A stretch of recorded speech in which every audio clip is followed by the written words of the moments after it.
자 보십시오. 자 이제 수업을 하겠습니다. 빨리 진도 나가야 되니까. 여기 지금 학술적으로 여기는 다 나가는 거죠. 이게 안 나가는 부분이 있으면 말씀을 해주세요. 여기 학술적 205쪽은 다 시험법이 들어가나요? 여기 안 들어가요? 아 그러면 뺄게요.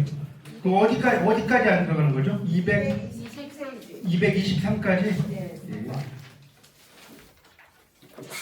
223까지는 빼고 학술적 글쓰기의 절차 열로 들어가면 되나요? 네. 알겠습니다. 여기서 볼게요. 자, 223 학술적 글쓰기의 절차. 여기는 이제 크게 뭐 어려운 게 없어요. 그러니까 여기는 이제 학술적 글쓰기를 할 때는 가장 먼저 주제를 선정을 해야 된다 이거예요. 여기 엄청 길게 써놨는데 내가 어떤 글을 써. 저도 이제 뭐 박사 논문을 이렇게 썼지만 셀린저 벨로우라는 그 미국의 작가를 도연명하고 저는 불교와 노장 사상을 통해서 그 비교하는 동서 비교문학으로 박사를 받았는데 어쨌든 내 주제를 딱 잡아야 되는 거예요. 내가 어떤 주제로 글을 써야 될지. 무슨 말 알지? 리포트를 쓰든 특히 이제 석박사 논문을 쓸 때는 주제를 잡아야지 뭐 이야기가 될 거 아닙니까? 그 주제를 잡는다는 것이 이제 길게 써놨어요. 그러니까 근데 이제 그 주제를 잡는다는 게 쉽지가 않아요. 주제를 잡으려면 기존의 연구를 기존의 연구를 여러분 분석을 좀 할 줄 알아야 돼요. 그러겠죠. 어떤 사람은 이 작가에 대해서 이런 방향을 썼어요. 나는 이 작가에 대해서 좀 더 새로운 방법, 새로운 자료 이런 걸 찾아서 써야 되겠다. 뭐 이런 걸 하겠죠. 그런 것들이 이제 주제에 대한 선정입니다. 뭐 그것들이 상당히 이제 길게 주제에 대한 설명을 써놨어요. 근데 어쨌든 이제 주제를 잡아서 이제 쓸 때는 방대한 연구사도 다 봐야 되고 그 225쪽 이걸 다 읽을 필요는 없어요. 225쪽에 그 두 번째 단락을 보시죠. 그 문제는 기존의 방대한 연구사를 읽어나기가 쉽지 않다는 데 있다. 가장 이상적인 방법은 해당 분야에 관해 발표된 논문을 여러 가지 읽어야 되는데 뭐 다 읽을 수는 없지만 그래도 기본적인 여러 가지 석박사 논문들을 좀 읽어봐라 뭐 이런 얘기 써놓은 겁니다. 그리고 넘겨보세요. 읽어보세요. 자, 그 다음에 이제 또 뭘 보냐면 226쪽에 마지막 단락으로 가겠습니다. 거기 보면 주제 범위가 포괄적으로 주어진 경우에는 자신이 면밀한 공부를 수행해 나가는 과정에서 찾았어요.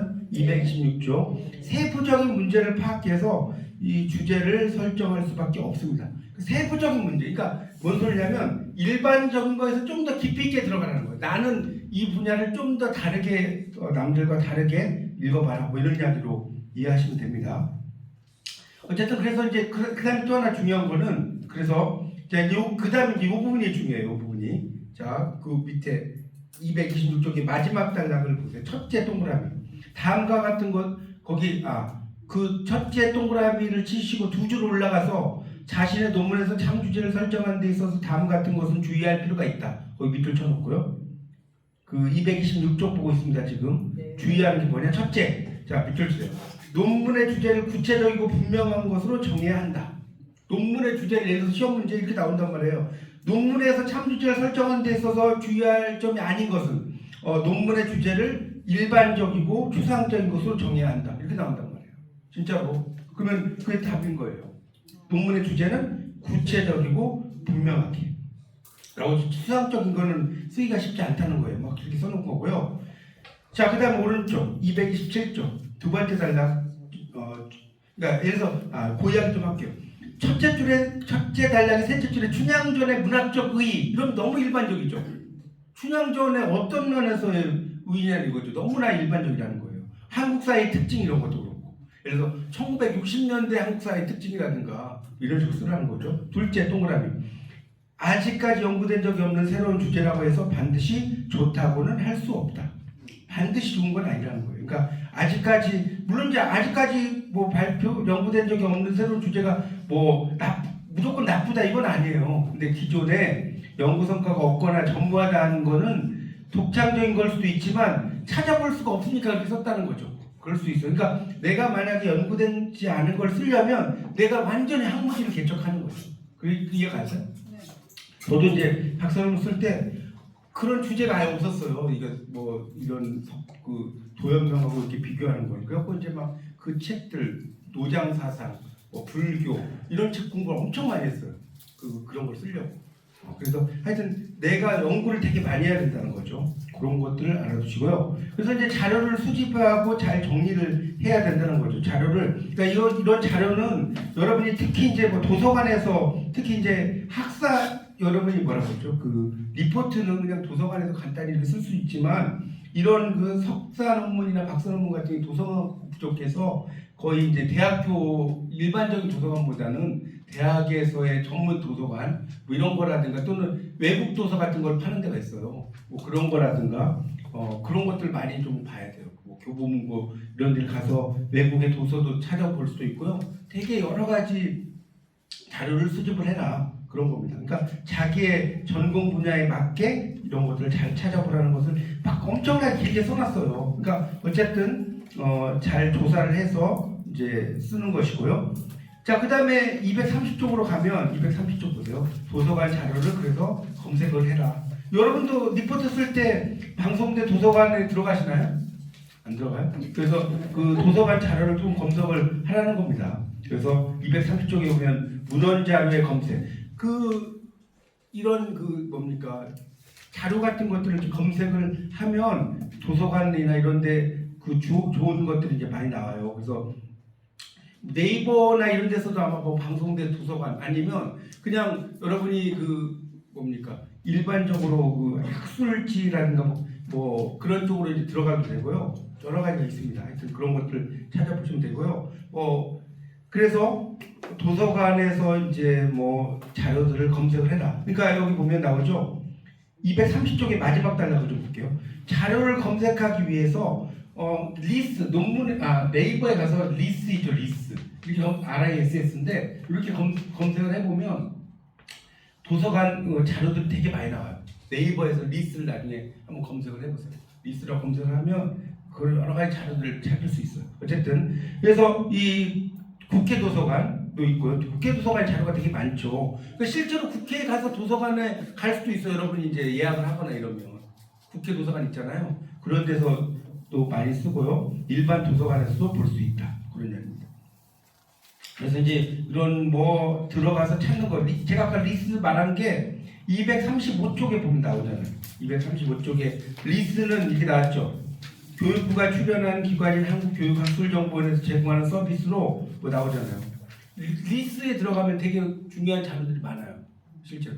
그래서 그 RISS라고 나오는데 거기 리스를 들어가 보셔도 좋고요. 그 다음에 자료의 정리 237쪽 보세요.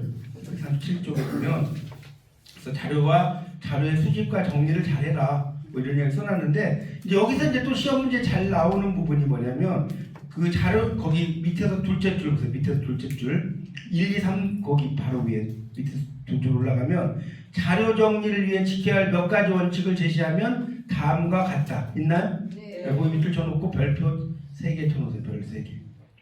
그러니까 시험 문제 이제 잘 나오는 게 뭐냐면 이렇게 문제가 나오다가 1, 2, 3 이렇게 나오잖아요. 그럼 거의 이거는 시험 문제 답안사로 나오는 문제. 왜냐면 1, 2, 3이면 4 해놓고 하나만 다른 거 고치면 돼야 안 돼요. 문제는 너무 쉽잖아요.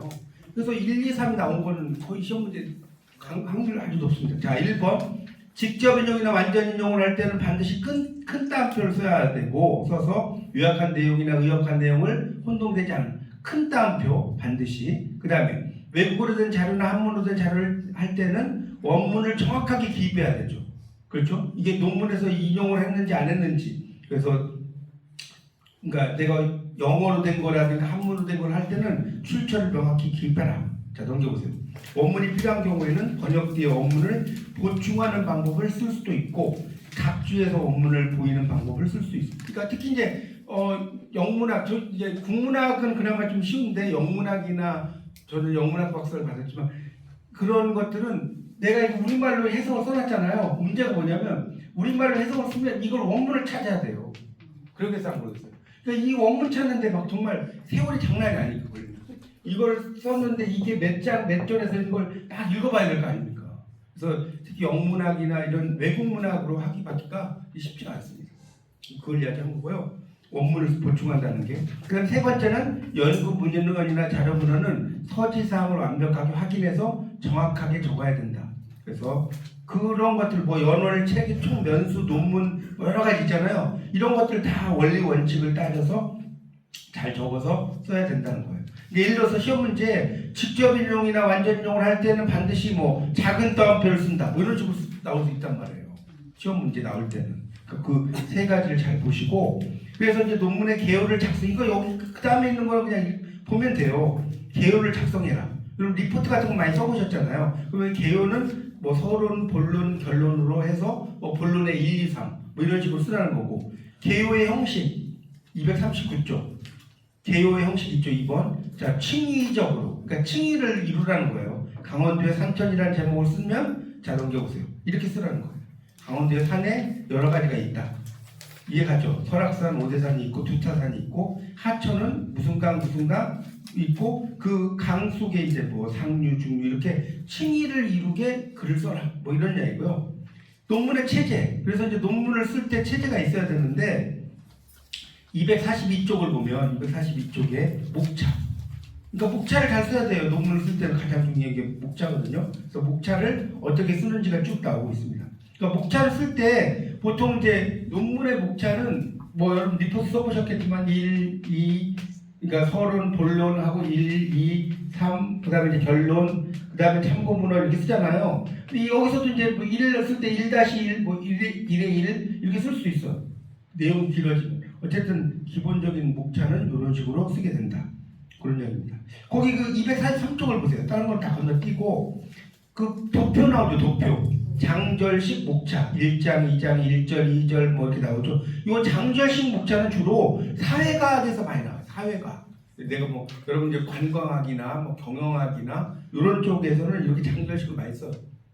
근데 일반적으로 수문식 목차 1, 2 뭐 이렇게 나오잖아요. 가나 1, 2 또는 1, 2, 2.1, 2.2 이렇게 나오잖아요. 그런 것들. 그런 것들이 이제 수목차입니다. 그러니까 주로 그 여러분이 일반적으로 이제 쓸 때는 이 수문식 목차가 좀 더 많습니다. 수목차보다는 1, 2 이렇게 로마자를 써가지고 하는 것들이 있다. 그리고 서론 넘겨보세요. 서론. 자 244쪽. 이 서론이라고 하는 여기서 이제 시험에 좀 나올 수 있는 건 뭐냐면 자 여기서 이제 시험 문제 나오는 걸 알려드릴게요. 244쪽에 2번 서론이 있고 246쪽에 3번 본론이 있고 248쪽에 4번 결론이 있잖아요. 자 다음 중 시험 문제 이런 식으로 나와요. 다음 중 서론에 관한 내용이 아닌 것은 뭐 다음 중 본론에 관한 내용이 아닌 것은 다음 중 뭐 결론에 관한 내용이 아닌 것은 이렇게 나와요. 여기서. 그러니까 서론은 어떤 건지 그러니까 이건 뭐 암기할 게 아니라 이해하면 돼요. 자 244쪽 1번 보면 연구나 조사의 목적을 분명히 밝힌다. 이 책은 어떠한 논문을 쓰려고 한다 이렇게 쓸 거란 말이에요. 그 다음에 245쪽 2번 문제의 중요성을 밝힌다. 이게 왜 중요한지. 그럼 3번 뭐예요? 연구의 배경을 간략히 소개한다. 그러니까 연구의 배경이라는 건 뭐냐면 이걸 이제 연구사라고 해요. 좀 전문 용어로 연구사. 지금까지 이 사람에 대해서 어떻게 연구했는지를 쓰는 거예요. 이 연구의 배경이에요. 그 다음에 4번은 뭐예요? 조사 방법론. 이걸 양적 접근으로 할 것인지 질적 접근으로 할 것인지. 예를 들어서 누군가 앙케이트 조사를 할 건지 아니면 뭐 통계 자료를 돌릴 것인지 프로그램을 돌릴 것인지 이런 걸 하라는 거고요. 그 다음에 논문에서 제외된 사항을 명시한다. 이게 나오죠. 연구나 조사의 목적이나 범위와도 관련되는데 그러니까 이런 제외된 상황, 내가 이런 걸로 연구를 했는데 이런 부분이 부족하다라든가 이런 거를 쓰라는 거예요. 이게 서론이고요. 자, 본론 넘겨보세요. 본론 246쪽. 자, 본론은 말 그대로 가장 중요한 게 본론이겠죠. 그래서 본론은 거기 보세요. 중간에 다 볼 거 없고 세 가지 측면에서 살펴볼 수 있다 나오죠. 첫 번째 뭐라고 나왔어요? 논거의 제시. 논거가 뭐라고 그랬죠? 논리적 근거. 이게 왜 맞는지 논리적 근거. 이걸 이제 좀 전문 용어로 supporting ideas라고 해요. supporting ideas. 내 생각들을 뒷받침하는 이야기들을 가져온다는 거예요. 자, 뭐라고 한다고요? supporting ideas 쓰는 거고요. 그래서 이제 논의를 해요. 247쪽에 2번 논의. 가설을 세워서 뭐 정당성을 추구해가는 거. 논의. 우리도 논의한다는 말 많이 쓰잖아요. 토론에서 논의한다. 뭐 그런 걸 이야기하는 겁니다. 그러니까 논의는 내가 이야기하는 거와 관련된 걸 써야지. 그렇죠? 내가 이런 이야기를 하는데 3,000%를 빠지면 안 된다는 거죠.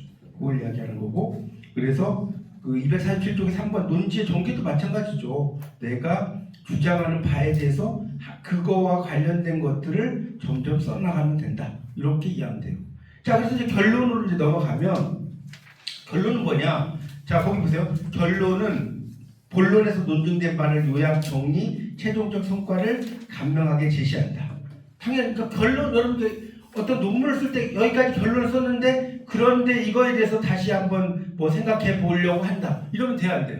안 된다는 거예요. 그러니까 결론은 내가 다른 말을 쓰고 싶어도 다른 내용은 다음 뭐 논문에서 내가 이렇게 한다 이래야지 이 논문에서 이렇게 하면 완전히 3,000% 빠지는 거예요. 논문은 그 결론을 수렴을 해야 되기 때문에 그래서 그 결론 새로운 사실을 쓰면 된다는 예를 들어서 시험 문제 결론에 대한 설명으로 잘못된 것을 했는데 결론에서 새로운 내용 주장을 해도 된다 이러면 많이 틀려요. 틀리는 거예요. 그런 걸 그러니까 지금까지 그 내가 썼던 내용을 요약하고 정리하고 최종적인 성과를 간명하게 한다 이렇게만 알면 됩니다. 자, 그 다음에 인용과 주석이 나오죠. 인용과 주석. 여기도 시험 문법인가요? 네. 그 인용과 주석. 근데 이게 이제 시험 문제에서 좀 어려운 부분이 인용과 주석 부분이에요. 조금 헷갈릴 수 있는 게. 그러니까 여러분이 뭐 완벽하게 뭐라 그럴까요? 뭐 진짜 이거는 어떨 때 가름을 하냐면 A 플러스냐 A냐를 가르는 문제가 인용과 주석일 것 같아요. 제가 볼 때. 이 문제가 어렵게 나오면 되게 어렵고요. 좀 쉽게 나오면 되게 쉬워요. 그러니까 여러분이 하여튼 인용은 가지고 끌어오는 거죠. 어떤 내용들, 다른 사람들의 이야기들을 이렇게 가지고 오는 거예요. 이 사람의 중요한 이야기라든가 그런 것들을 가지고 오는 것을 인용이라고 한다. 이렇게 말하면 되고. 근데 여기서 중요한 것은 간접 인용과 직접 인용 이런 게 있겠죠. 뭔가를 직접적으로 가져오면 직접 인용이고 간접적으로 가져오면 간접 인용인데 아주 쉬워요. 자, 250쪽을 보세요. 250쪽 중간에 보면 직접 인용은 아래와 같이 따옴표 인용문의 길이가 기준이 된다 해서 같은 문단 안에서 큰 따옴표 속에 인용문을 삽입한다 이게 낫죠. 그래서 노인 일쾌사라는 시 한 구절에서 노인이 쾌활하게 하는 일 뭐 이런 얘기잖아요. 한 번에 시의 구절 나는 조선 사람이니 즐겨 조선시를 지으리 여기 따옴표가 있죠. 이렇게 쓰라는 거예요. 또 각 부분을 인용할 경우에는 긴 부분을 독립된 문단으로 구성해서 본문에 삽입한다. 이렇게 그 독립된 문단을 가지고 그냥 본문에 인용문을 가지고 와라 그런 이야기고요.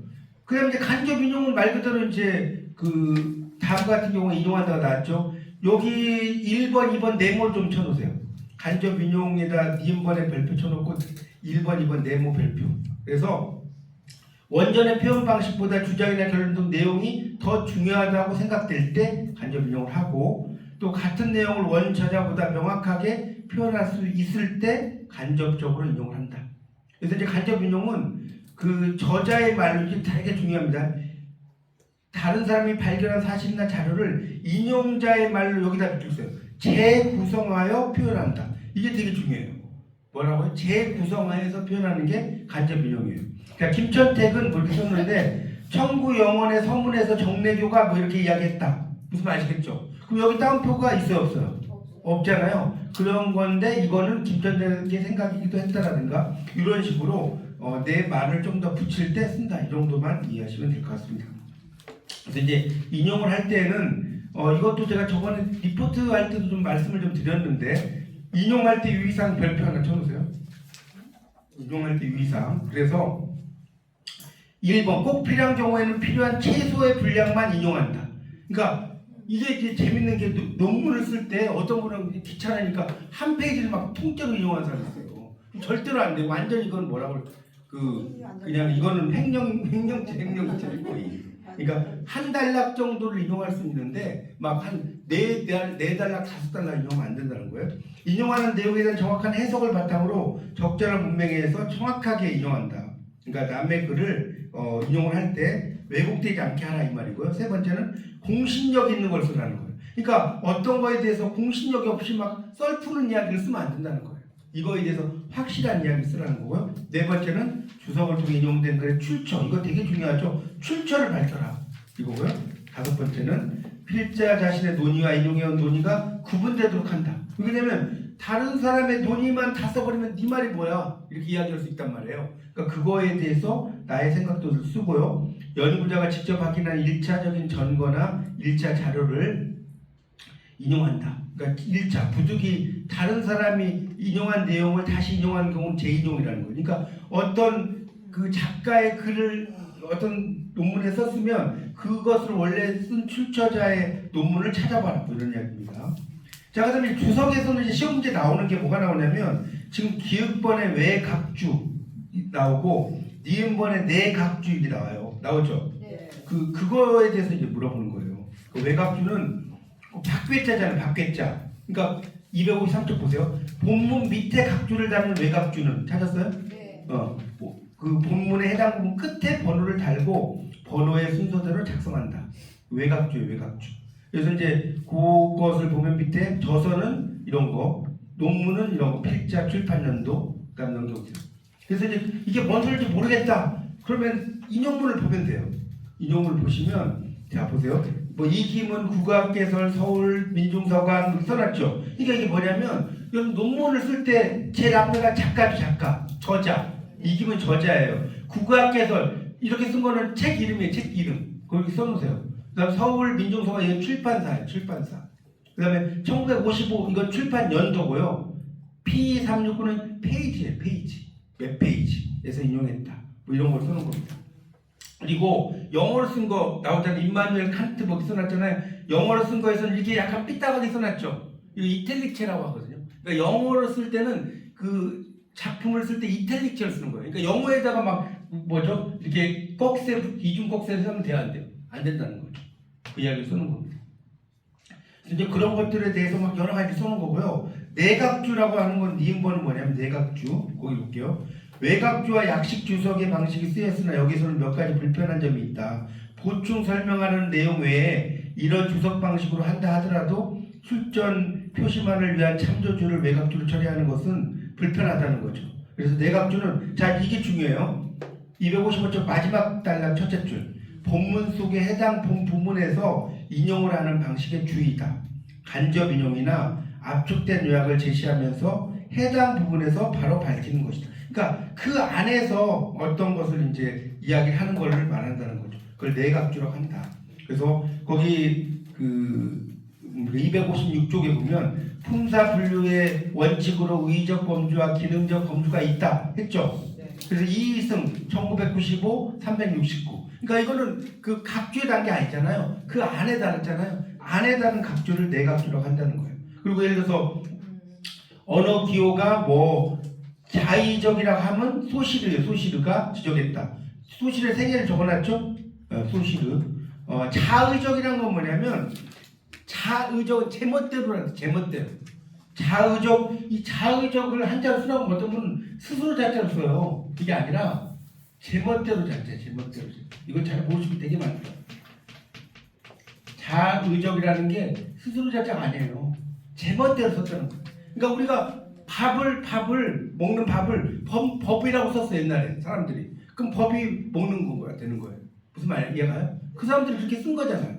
그래서 우리는 사람이라고 하는데 뭡니까? 일본을 히토라고 하고 중국 사람은 런이라고 하죠. 이거런, 양거런 뭐 이러잖아요. 런을 쓰고 그러니까 이런 것들이 자의적이라는 거예요. 제멋대로 썼다는 거예요. 그러니까 이게 이제 소시르가 이야기하는 건데. 그래서 이제 뭐 광양만 해조에 가는 연구는 상기 뭐 이렇게 해서 이것도 막 연도를 써놨잖아요. 뭐 이렇게 작가의 연도라든가 이런 걸 쓰는 것이 내각주고 참고 문헌 보세요. 이거는 이제 당연히 참고 문헌을 쓰는데 뭐 작성도 다른 거 볼 거 없어요. 뭐가 중요하냐면 257쪽 마지막 밑에 셋째 줄 보세요. 저자명. 이거 아까 설명했죠. 저자가 누군지, 저서명, 책 이름. 출판지가 있어요. 이게 이제 어느 출판지에서 나올 경우가 있었잖아요. 뭐 출판지가 없으면 출판사를 바로 써도 돼요. 그리고 출판 연도 이렇게 쓴다는 겁니다. 어렵지 않죠? 이렇게 쓰는 것이 참고 문헌이다. 이렇게 알면 돼요. 그래서 거기 그 259쪽을 보시면 뭐 고영근 찾았어요? 뭐 단어, 문장, 텍스트, 보정판, 한국문화사 뭐 이렇게 나오잖아요. 자, 요 앞에 258쪽 1번. 자, 이 참고 문헌의 배열 원칙은 아래와 같다. 거기 1번 바로 위에 두 줄 좀 밑줄 좀 칠까요? 참고 문헌의 배열 원칙 한번 볼까요? 이것도 시험을 잘 나와요. 별표. 국내 논저를 가장 먼저 배열하고 그 다음에 한자 문화권의 논저 마지막에 서양어. 그러니까 우리말로 된 내가 참고한 걸 먼저, 그 다음에 중국어, 뭐 일본어 이런 게 쓴 거 있죠? 그 다음에 영어를 쓰라는 거예요. 그 다음에 국내 논저, 한자 문화권의 논저는 필자 성명의 가나다 순, 이건 알겠죠? 가나다. 영어는 ABC 알파벳 순서. 그 다음에 한 필자의 문헌이 여러 개인 경우에는 출간 연도 순, 그러니까 60년도, 61년 이렇게 쓰라는 거고요. 그러나 한 필자의 단독 집필 문헌과 공동 집필 문헌이 섞여 있을 경우에는 단독 집필 문헌을 단독으로 된 거를 출간 연도 순으로, 그리고 그 다음에 공동 집필 문헌을 적는다. 그러니까 단독이 뭔지 알고 공동이 뭔지 알죠? 네. 내가 홍길동인데 홍길동 혼자 쓴 게 단독이고 홍길동하고 뭐 책길동하고 이렇게 썼어. 그러면 그게 공동이 되는 거잖아요. 그 다음에 한 필자가 같은 애 여러 개의 논조가 있을 경우는 연도 뒤에 가나 다, 뭐 기응년 뭐 이런 것을 쓸 수 있다. 예를 들어서 그 예가 나와요. 고영근 안에서 2004 가 나왔죠. 가. 그 다음에 2004 나 이렇게 나왔죠. 그걸 말하는 거예요. 그 고영근 쭉 나오고 그 밑에 고영근, 구본관, 시정곤, 연재훈 이게 뭐예요? 공동 집필인 거예요. 개념 알겠어요? 네. 고영근만 나오면 단독 집필이고 고영근, 구본관 이렇게 나온 것은 이거를 공동 집필이라고 하는 거예요. 공동 집필. 그런 정도 이해하시면 되겠고, 그 다음에 이제 그 밑에 본문의 주석이 내각주 형식이었을 경우 출판 연도를 내각주 형식에 맞춰서 저자 뒤에 가로로 이렇게 표시해 준다. 이렇게 설명을 했죠. 예를 들어서 내각주 형식이었을 때 출판 연도를, 그러니까 안에 주석을 달 때는 이렇게 고영근 2004 가 이렇게 쓴다는 거예요. 그 다음에 페이지 23에서 52 이런 것들, 이런 것들은 이제 페이지 같은 것도 이제 내각주일 때는 그 안에다가 써준다. 뭐 그런 이야기 쓰는 겁니다. 그래서 시험 문제는 뭐 이렇게 쭉 나왔는데 외각주에 대한 거, 내각주에 대한 거, 참고문헌에 대한 이런 것들을 좀 설명하는 것들이 나옵니다. 자, 그래서 263쪽을 볼까요? 보면 학술 보고서에는 설명이 아닌 것은 이렇게 나왔잖아요. 쭉 보면 여기 보면 2번에 보면 본격적인 연구에 소재를 제공하기보다는 독창적인 주장을 하는데 실제적인 목적이 있다. 이 맞아요? 독창적인 주장을 하는데 물론 독창적인 주장을 할 수는 있어요. 근데 이게 한 본격 연구의 소재, 아까 연구사 이런 것도 하라고 그랬잖아요. 나머지는 다 맞는 거고. 그 다음에 2번 과정을 평가 기준이 아닌 건데 여기 4번을 보세요. 표현의 풍부성과 애매성 있잖아요. 여기다 써놓으세요. 시의 특성. 시를 평가할 때, 과정을 해서 시를 평가할 때는 그렇게 쓸 수가 있어요. 무슨 말 이해가세요? 뭐 님은 같습니다. 아, 사랑하는 나이님은 같습니다. 이러면 님이 진짜 사랑하는 님이 될 수도 있고 조국이 될 수도 있고 또 뭡니까? 부처님이 될 수 있는 거죠. 한 용어에 대해서 따지면. 그러니까 여러 가지의 맥락을 갖고 있단 말이에요. 그러니까 시에서는 가능한데 일반 리포트는 안 된다. 자, 학술 논문이 반드시 갖춰야 할 특성과 거리가 먼 거. 주관성이죠. 학술 논문은 주관성이 있으면 안 돼요. 왜냐면 객관적으로 내가 만약에 어떻게 설명할까? 이런 내용들을 어떻게 했어? 그러면 그 사람이 실제로 동양학에 제가 이제 막 셀린저 벨로우를 도형하고 비교했다 그러면 이 셀린저 벨로우가 실제로 동양학에 관심이 있었는지를 찾아봐야 될 거 아니에요. 그렇죠? 네. 그런 것은 주관적인 게 아니잖아요. 찾아보니까 이제 나오더라고. 막 선 공부하고 이런 게 너무 막 희열을 느끼는 그런 게 객관성이죠. 그러니까 주관성으로 쓸 수 없죠. 논리성, 그다음에 일관성, 가독성은 읽을 수 있어야 돼. 그러니까 써놨는데 완전히 무슨 암호 해독처럼 써놓으면 이해를 못한다는 거죠. 그렇게 쓰지 말아야 된다. 자, 이렇게 해서